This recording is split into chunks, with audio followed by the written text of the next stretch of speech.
Hello बच्चों, let's see the question. So the question says, consider a gene that has two alleles and shows complete dominance. When two heterozygous for this gene breed, they have 25% chances of producing a homozygous recessive offspring. The next time they breed, what are the chances that they will once again have a homozygous recessive progeny? Suppose कि बेटा हमने क्या लिया कि capital A हमने gene यहाँ पर ली, ठीक है, और ये कंप्लीट डोमिनेंस को शो कर रहा है, कैपिटल ए और कैपिटल ए स्मॉल है, क्लियर। अब बेटा जब इन दोनों का क्रॉस होगा तो एफएन में क्या बनेगा, कैपिटल ए स्मॉल ए बनेगा, यानी कि हेटेरोजाइगस कंडीशन बनेगी।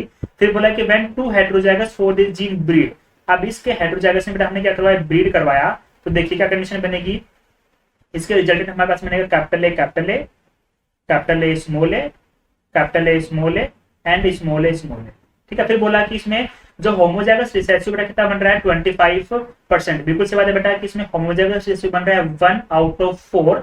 सो रेशियो बन गया बेटा 1/4, परसेंटेज निकालेंगे मल्टीप्लाइड बाई 100, यानी कि 25% बेटा हमारे पास में क्या बन रहा है, होमोजाइगस रिसेसिव बन रहा है। यहाँ तक बात बिल्कुल सही है। फिर क्या बोला कि the next time they breed, what will be the chances that they will once again have a homozygous recessive progeny. अब बेटा बोला कि फिर से अगर इसमें क्या होगा, क्रॉस होगा, तो बताइए कि होमोजाइगस रिसेसिव वाले चांसेस क्या होंगे बेटा। तो फिर से जब बेटा इसके अंदर क्रॉस होगा तो सेम ही प्रोजेनी का फॉर्मेशन यहाँ पर होगा और सेम ही प्रोजेनी बेटा बनेगी, तो चांसेस बेटा कितने आएंगे, सेम ही बनेंगे, दैट इज 1/4।